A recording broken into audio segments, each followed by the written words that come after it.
before we get into the serious business, you and I have been doing some driving or about to do some driving. You drove to Wisconsin, right? Man, What was the most you paid for a gallon of gas? I paid $4.15 for a gallon of gas it was in Illinois. It was in Illinois. Yeah. We were just talking about this. I picked this moment in our history to take a long road trip to St. Pete, Florida, and then to Charleston, South Carolina. And I remember we did this similar trip right after Russia invaded Ukraine and gas prices went to the moon. And I think it was 2022. And I remember seeing stickers on the gas pumps. Joe Biden did that, right? Pointing to the price. Let's just say I'll be interested to see if there are any similar stickers this time around as we're all pumping $4 plus gas into our SUVs.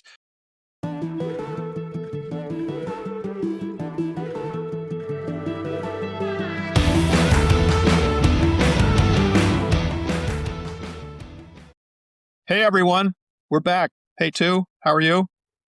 I'm good, Joe. What's going on? We have things to talk about, right? So I think we're going to talk about BYD and China. BYD had a lousy financial report that they came out with recently. We want to talk about that. We're going to talk about gas prices in Iran and what that might be doing to the auto market. We can talk a little bit about that. And then, see what happens from there. Let's talk about BYD. Tu, what's happening with BYD? What does it mean? The headlines don't look great, but what is really going on there? So they had their earnings down significantly from year over year, which was kind of expected. Now, if we press rewind to the beginning of 2025, they had said that they were targeting 5 million units, over 5 million units of sales. About 20% of those were going to be exported. Okay. Clearly going to jump over that hurdle of being the largest BEV maker in the world. Because last year in 2024, they technically didn't outsell on the BEV side Tesla. Okay. Right. And we got into year three of the price war in China. In middle of 2025, the Chinese government was like, no involution, cut out this price war, because what we found out when we peeled layers of the onion back was that BYD and others were holding payment to tier ones and tier twos and tier threes for 60, 90, 120 days to hold on to that cash. Mm-hmm. And the Chinese government was like, okay, this system's not going to work. It's going to explode if you guys don't cut it out, stop these price wars. And so what we've seen is a dial down the intensity. Now, you and I know there's always going to be downward pressure on pricing in China just because there's so many brands, so much competition, so much capacity. Yes. And whether people want to acknowledge that or not, that's the reality for the China market. And yes, we should also note that we're talking probably 75, 100% over capacity. Okay. So in a market of 28 million units, you can assume that there's probably about 50 million units of capacity, at least in the China market. So the pressure is always going to be down on pricing and then exporting. But the exporting mechanism has only really begun within the last 5 years. And so BYD has really, really been one of the companies, along with Chery, along with the Geely, along with GM, to a lesser extent, that have really taken advantage of that mechanism. Well, and Tesla. Yeah, and Tesla. And for Tesla now, it's going to be even more acute for them to ship out of Shanghai Giga in 2026 because they don't have any refreshes lined up. They don't have any new products lined up for the China market. And so we're likely going to see Tesla sales in China go down again this year. But back to BYD, they ended up at 4.6, profit was down, and competition was more intense. Geely actually has the number one BEV in China. It's called the Xingyuan. It's about a $10,000 car, where BYD was the specialists for quite some time. So Wang Chuanfu got on stage earlier this year and said, we are behind. We are behind technologically, but we have 120,000 engineers that are going to get us up front. 3 weeks ago, they got up on stage. They launched a new blade battery, more efficient blade battery. Right. And We then they talked about launched that. Yeah. 1.5 megawatt chargers. And so to talk about just the volume numbers, because you can look at the profits, and we won't get too much into the profit side of it, but they ended up at 4.6 million. 20% of those were exported. And so I want to look at this and reflect a little bit. In 2019, BYD sold 400,000 cars globally. So in the last 6 years, they've grown almost 10x every year. Yeah. Yeah. Which is a Okay. lot. So on a And it's a base lot of 400, organizationally. Yeah. To handle. so this is the things that I think are really important to kind of pull out of the growth is that on a base of 400,000, it's easy to grow 100%. It's easy to grow 75%. On a base of 4.6 million, it's very, very tough to get to double digit growth. Okay. And we know that BYD is very vertically integrated. We've talked about that. Many people have talked about that. One of the amazing things about BYD is that they created the demand, right, with the help of the Chinese government through the subsidies, but then they built to that demand. So they're not, they're very operationally efficient. And I think that's really, really important to note because when the going is good, they're not giving away any margin. And then when the going is bad, they're really, really efficient with being able to not waste. So I'd like to get your take on the following. I saw some headlines in different media talking about the BYD bubble has burst. It's basically saying this is it. BYD's face planted, the party's over.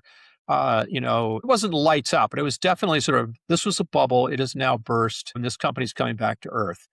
Discuss, because what you've just said doesn't sound like that. It sounds like a much more complicated picture. So there's two separate stories. There's a China story for BYD, and there's the rest of the world story for BYD. And outside of Chery, and I want to say SAIC and Great Wall Motor, they're really the only ones that are building outside of China, okay, in any significant volume. And they do it through shipping kits to India, shipping kits to Poland, I want to say, or Hungary. And they're also building greenfields. Now, they got in a little trouble in Brazil because of some of the labor issues that they had. And we've talked about that too, but they're very well positioned to be a global player. Stella Lee has talked about 50% of sales. Remember, the bogey is 20 million. They won't openly talk about it, but the bogey is over 10 million, passing Toyota. And that means that at 4.6 million units, to get to 10 million, they need to sell 5 million abroad, 5 million in China. Now they're already at 4.6, about 3.5 million of that is in China. Okay. So it's not unusual to think, or it's not far-fetched to think that they can get to that 5 million in China. How long it'll take to get to 5 million outside of China is going to depend That's on a different story. tariffs, how well and how quickly they're able to understand managing factories outside of China, because I don't see it as a product issue. I see it as a management challenge. I see it as being operationally efficient when you don't have as much control of your environment. That was actually, so you answered one of the questions I had. Is this a product issue? I mean, is this where, and Wang Chongfu has said, well, we're behind.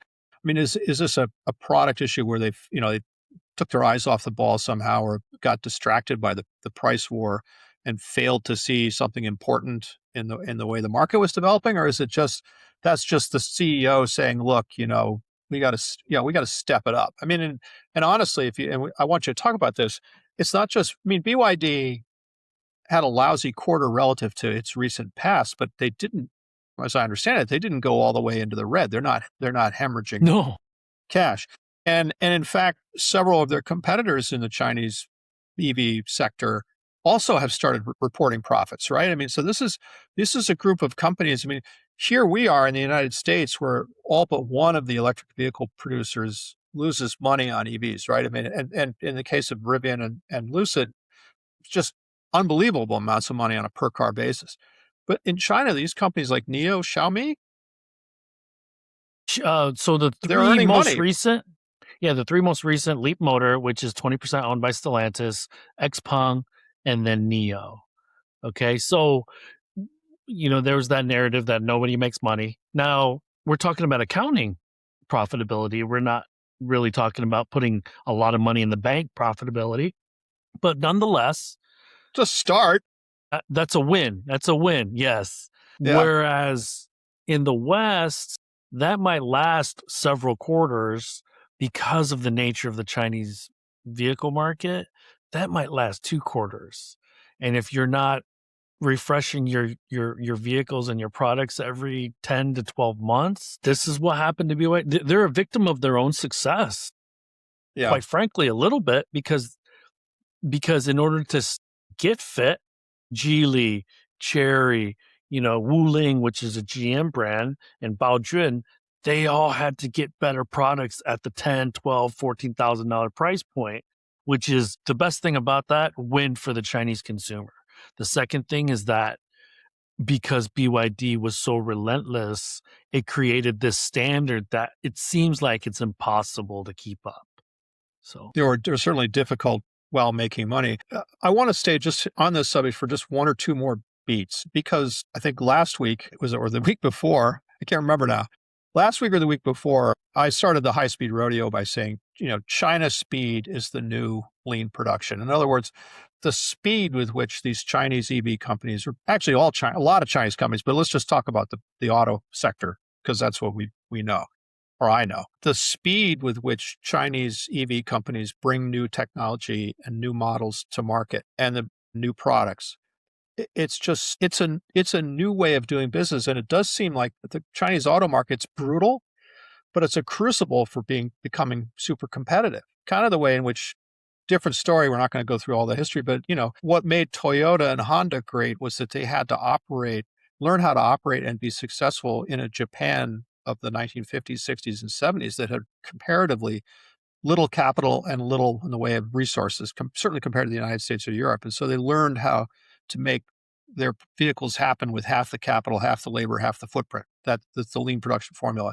China seems to be, they're on a different book now. It's not the machine that changed the world. It's something new. And I do wonder if that, for all the trouble that BYD is going through, the fact that they have to compete in that environment makes them a stronger company, assuming they get it right and can continue to stay profitable. one thing that I will point to that I think was a great piece, and going to get a chance to listen to it if you haven't yet, is Keith Bradsher, who's the Beijing bureau chief for the New York Times. He was interviewed last week for the New York Times podcast, and he talked 20 minutes a lot about their advanced manufacturing and how it's been built out. And one of our constraints is we have unions that don't allow for automation or a ton of it in a short period of time. And one of the ways that the Chinese are able to gain efficiencies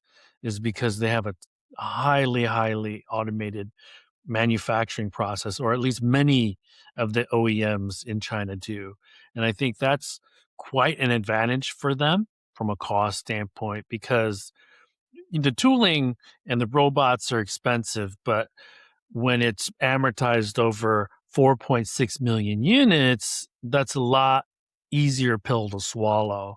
And one of the problems with a Rivian and a Lucid is that they can barely get out of 50,000, 40,000, 30,000 cars in a year, let alone. And that's just not, and that's subscale doesn't really do it justice. I mean, and look, I say that even though I'm a fan of Rivian's product, I'm a fan of Lucid's product. I mean, but Rivian's product, they have an office right up the road here.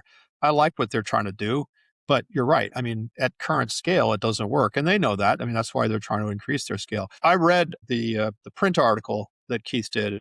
Okay.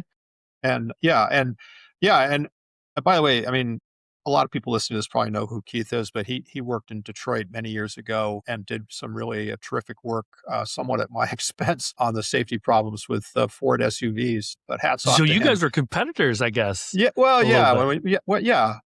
But I have an enormous amount of respect for Keith, and he's been in China a long time. So, but he can put two and two together when it comes to the auto industry and manufacturing because he understands how it works here in the United States. He certainly understands how it works in China. I read his article. I was honestly scared, not by anything. Well, scared at what he reported because you're right. I mean, he basically said, look, if you think that tariffs are going to keep Chinese products of any kind, of all kinds, out of global markets, guess again, because they're dropping their cost per unit basis. It's what you said. They're dropping their cost per unit basis, their manufacturing costs. And oh, by the way, they're automating away labor that by and large, and you'll correct me, right?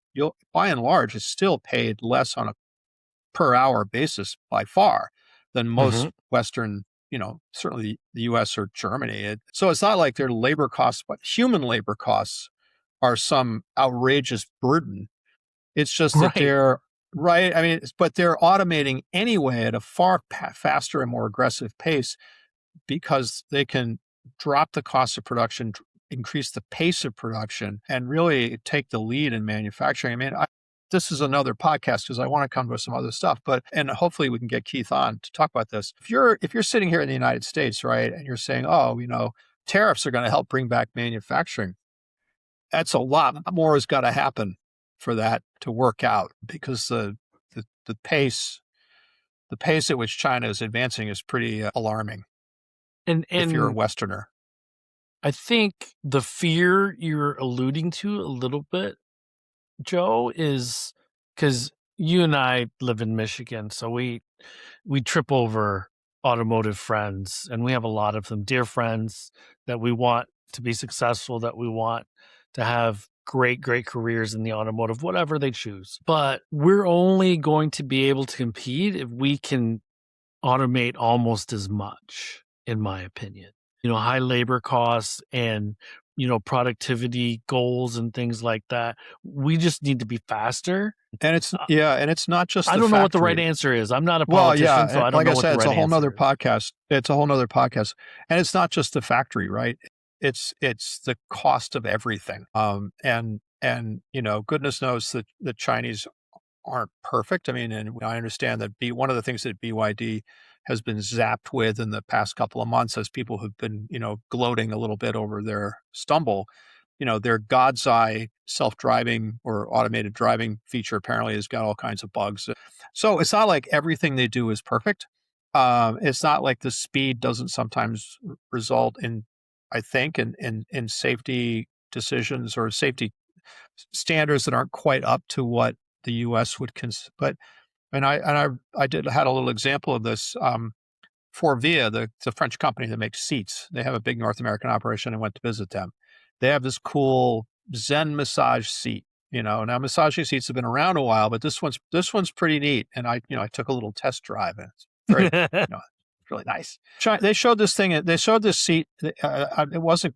Apparently, it was an R&D project. They didn't necessarily have an OEM customer, or at least not a lead one yet. They took it to the Shanghai Auto Show in the spring of 2025. I think it was IM Motors had somebody there and said, "We want that. We want that." And went, "Well, great. When?" End of the year, November. We're launching. Get it ready. And Forvia did it. And I talked to a couple of the engineers who were there and had some involvement with this project. There's probably a lot of people involved with the project. And they said, yeah, I mean, it would take 3 to 5 years to get a new seat into a Western OEM or US OEM program. This company did it in 7 months. And, no, they didn't do the same level of validation and safety engineering, double checking. And hopefully that doesn't backfire on the company and Forvia or the customers. But even if you say, well, 7 months, that's ridiculous. You can't have that. Between 7 months and 5 years, right? Somewhere in between there is what you have to have. And it's just a little example, but it goes to the point that you were making, I think that Keith is making about, you're automating not just the production, but the engineering, the validation. It's Prototyping, all the prototyping. simulations, Yeah. And time is money. Time is money. So yeah.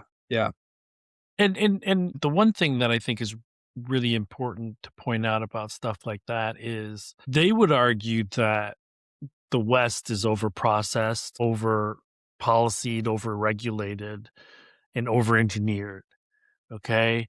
Now, again, to your point, in 10 years or 7 years, is there some major tragedy that happens with a bunch of cars? Who knows? But what I do know is that I don't know if BYD is going to have a 3-year long warranty, $2 billion warranty issue. I don't know if, so these legacy automakers, they want to lean into, what, they're cutting corners, blah, blah, blah. But guess what? You guys are taking your damn time to come out with new products, and they're still shipped with bugs.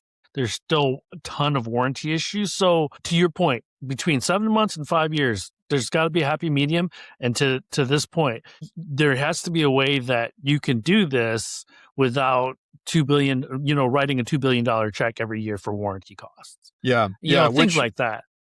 Yeah. Which, by the way, and I'm going to change, let's switch topics a little bit, which, by the way, automakers, can ill afford right now because they're all looking at, trying to figure out what the impacts are going to be from this Iran war. That depending on, which Donald Trump you believe, minute you dial into what he's saying, right, it's either going to be escalated into a ground war in Asia or in the Middle East, not Asia, or I'm thinking of the Princess Bride, or it's going to be over in a couple of weeks. I have to believe that if you're in a C-suite in an auto company right now, or for that matter, in just like a supply chain manager in an auto company right now, you have got to be tearing your hair out.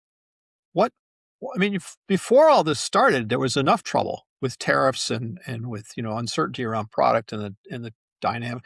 But with this, it seems like there's a lot of effects that aren't even clear yet, and we don't even know what they're going to be. But the uncertainty level has got to be just through the roof. You know how automakers are kind of made up. The sourcing team must be leaning on the capital markets team to hedge because every plastic part that they have uses petroleum.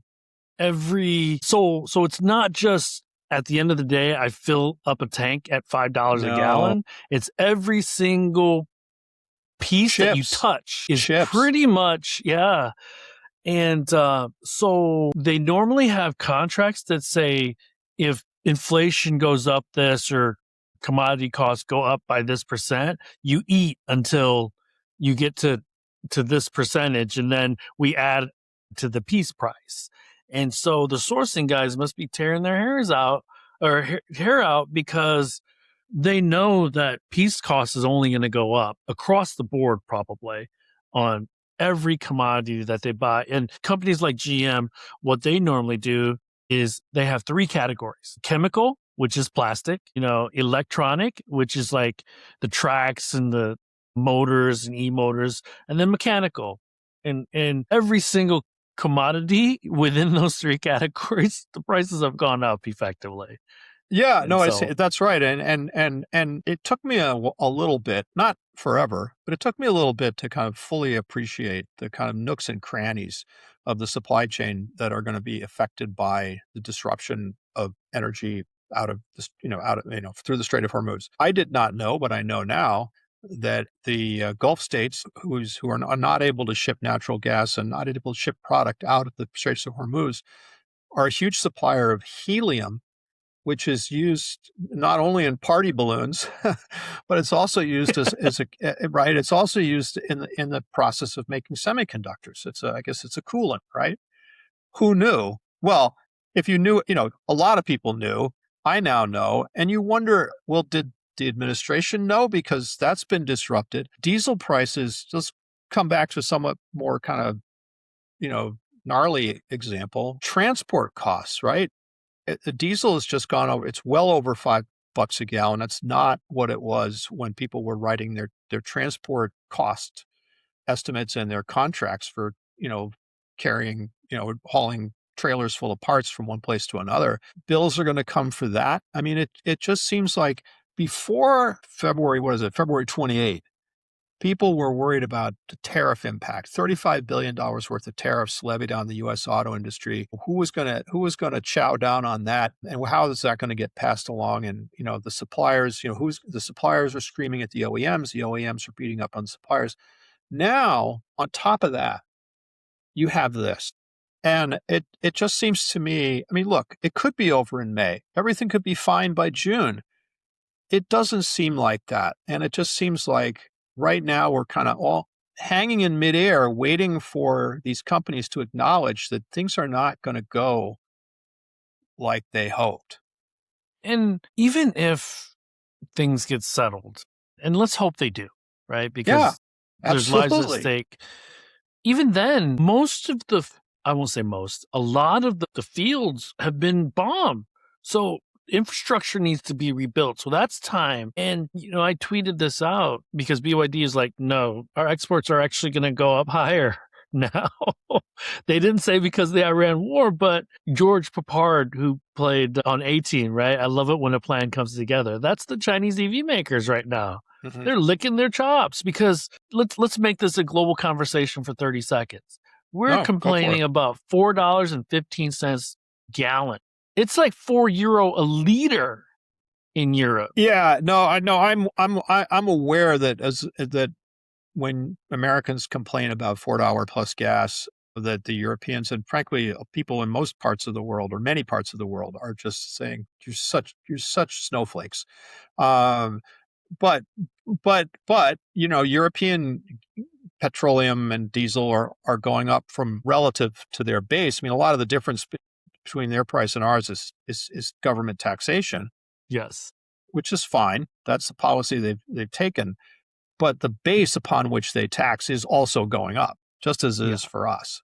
Yeah. So it's still So painful. for the American viewers, liter or a gallon takes almost 4 liters. Yeah. So we're talking $15 gallon in Europe and likely almost that much in China. So other places around the world are paying through the nose for a gallon of gas. Just And think is about your that. point that's great? The EV makers, BYD et al. In China, the EV makers in China see that as opportunity because that would seem to make sense. Yeah. Yeah. And one of the things that is really, really important to always keep in the back of your mind is that BYD is in 100 countries. So they could Yeah. ship Already. just like Yeah. that. Just like Yeah. that. And the Mary, Jim, Filosa pulling their hair out because we just wrote off a combined almost $60 billion. And now we can't flip a switch and take that back. Yeah. So Yeah. No, absolutely. And, I was trying to think this through in my Substack this week. I mean, there's definitely going to be winners and losers, even if the best outcome and this all gets settled peacefully tomorrow or tonight after we're done. But there's definitely going to be winners and losers. And I agree with you. I mean, look, again, Stellantis, I understand they're in the middle of a kind of a reboot of a reboot. Antonio Filosa just got there. He's just took over. He's trying to re-engineer this thing and fix a lot of stuff that was done that went off the track. Right. They almost no sooner cancel their PHEV programs in the United States. They, bring back the V8 Hemi and do all this stuff sort of predicated on no regulation of fuel economy or essentially no regulation of fuel economy and CO2, which was delivered by Trump, and stable gas prices under $3 a gallon.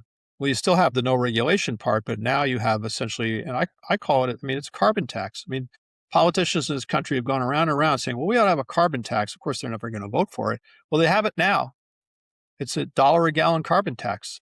It's actually steeper than a lot of the advocates of a carbon tax would have called for. So let's see what yeah, happens, right? I mean, it'll take a while. I was listening to a Cox Automotive call, and their analysts and economists were saying it's going to take 6 months before you really see a significant shift in consumer buying trends. Boy, I mean, maybe it'll take that long, but no, I think I remember during the financial crisis when gas prices went up really sharply for reasons I can't understand to this day. Boy, I'll tell you what, people stopped buying big trucks almost immediately, which is one of the reasons why two of the Detroit companies, GM and Chrysler, went into bankruptcy. so. One thing the audience should really pay close attention to over the next, let's assume that the Iran war goes on for a while. Over the next 4 to 6 weeks, does GM, Ford, Stellantis put money on the hood for their big Ram trucks, for their big Or Sierras? SUVs. Yes, because that's likely going to happen in order to subsidize a price reduction effectively. We wanted to keep the factories running. Yeah. Yeah, and so the damned if you do, damned if you don't scenario right now. And I'm going to be on the ground in about a month, about 3 weeks, 3.5 weeks in China. So I'll get a better idea of how optimistic a lot of the Chinese EV makers are. One thing that I did want to draw your attention to, Joe, was that Toyota and GAC have a joint venture together, and Toyota launched a sedan, BZ7. So the larger the number, the larger the vehicle. And so let's assume that the BZ7, I don't know if they're going to come out with a BZ8, but let's assume that the BZ7 is their large sedan, like an Avalon type of sedan. Yeah. It launched in China for about 25,000 US dollars. Wow.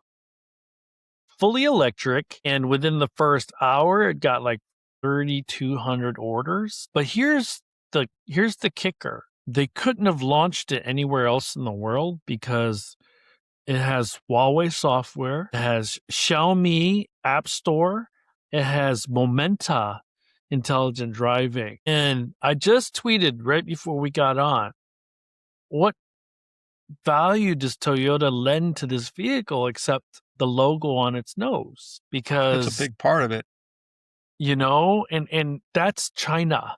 And we've already seen shades of this with Volkswagen in the US with Rivian, and then in China with Xpeng. And I sent you both, or I sent you guys that message about Auto Android now being open source. Yeah. And talk about that. What does that mean? So when you hear a Rivian and a Tesla, they're bringing everything in house. They're developing their own software. I'm going to give you an oldie but goodie name, like BlackBerry. Okay. Oh yeah. Everybody thought they went away. They're one of the largest software providers in the automotive space. Yeah. I actually, believe it or not, I actually know that because I've talked with their people, and yes, it's interesting, talk about a pivot, but go ahead. So yeah, so BlackBerry's, they've kind of found a space in the middle where they're like middleware providers, right? Yes. Kind of getting the because there's different layers. Yeah. Of software. There's going to be the operating system, and then there's the app store, and then there's kind of the control software that controls all the control units, or that talks to all the control units. And then the middleware is kind of like everything that integrates together. But I tweeted that this was a warning to legacy automakers. You better get the software right, or because you can't be free.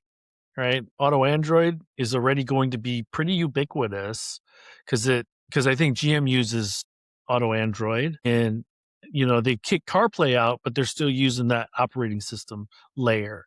Okay, and there's a difference between CarPlay and Android Auto from the App Store standpoint, and then the operating system. Those are different things.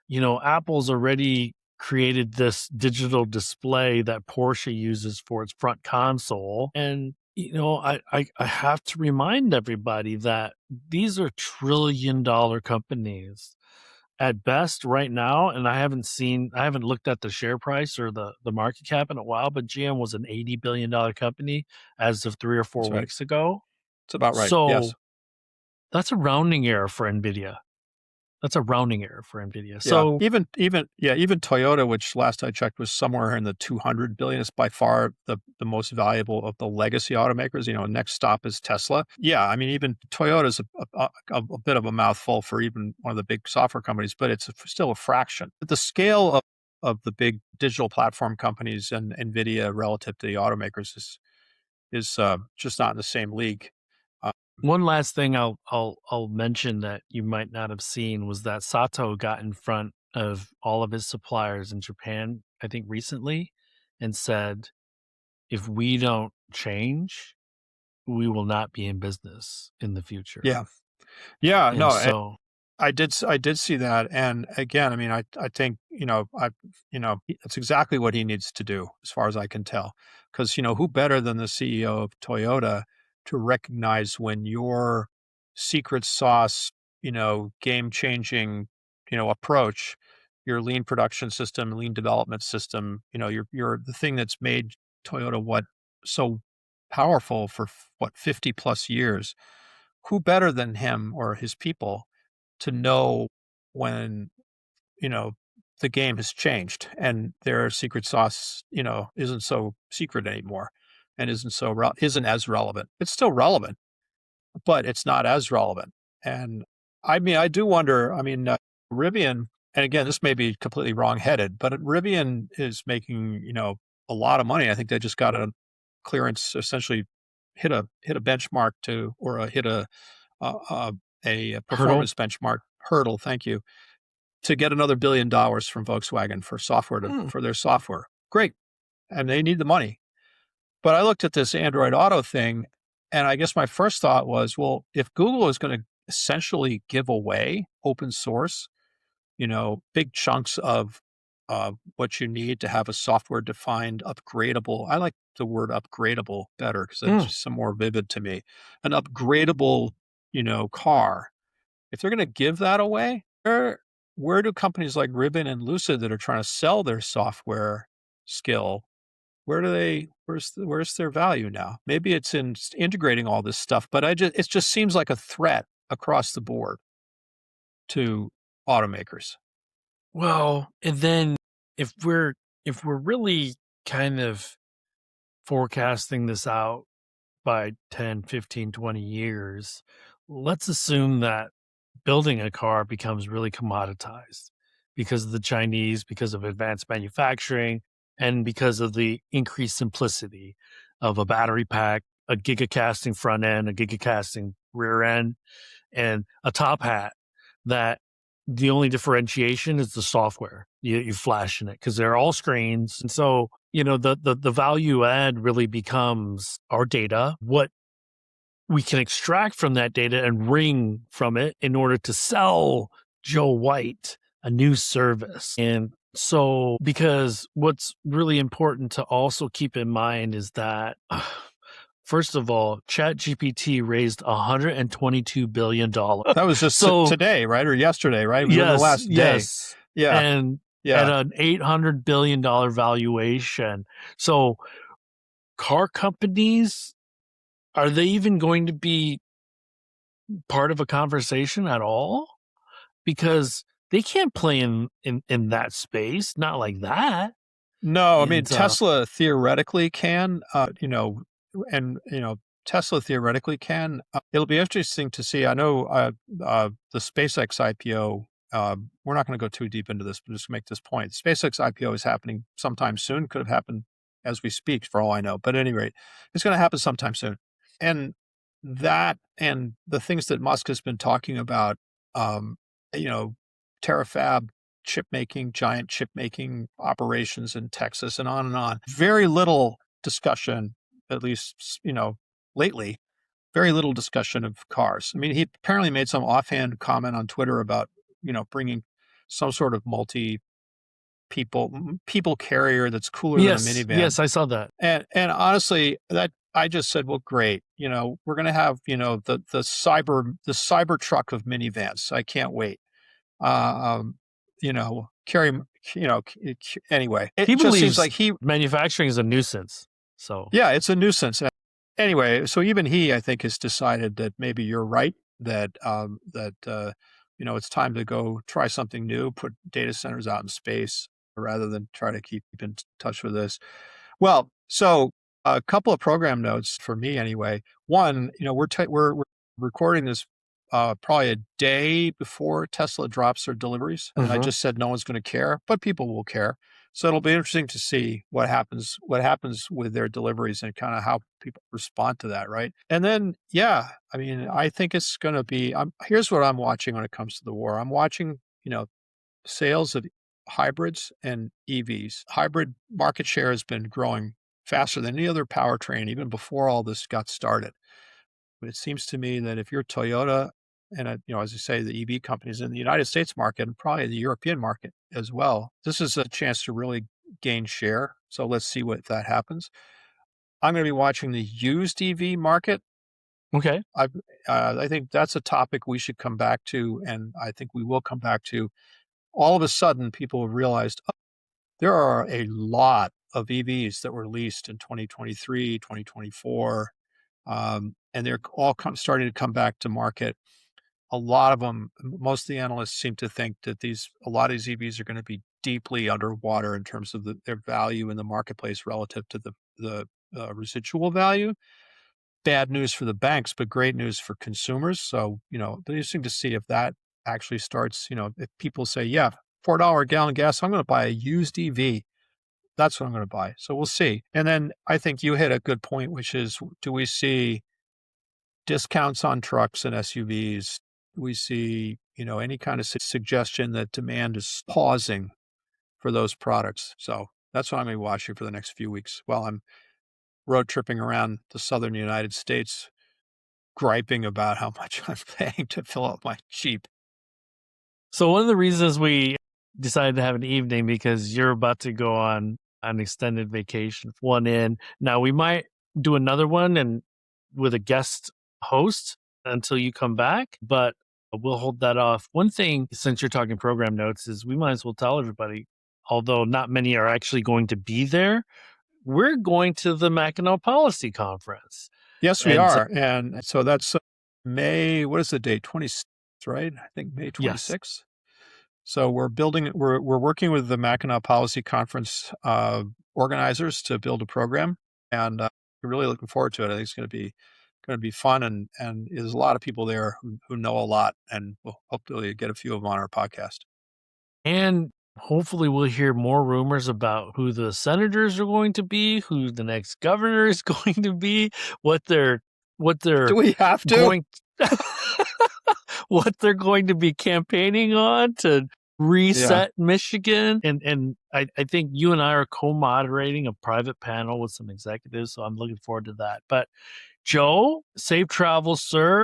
Don't get too sunburned in Florida, especially now that it's springtime in Michigan for at least today and tomorrow. Yeah. I stocked up on sunscreen. Okay. And everyone, we will in the least talk to you in about 2.5 weeks. But if not, I'll try to get some special guest hosts maybe for the next week. So again, Joe, safe travels. I will talk to you on DMs. Thanks. All right. All right. Thanks, everyone, for joining. Bye, everyone. Thanks.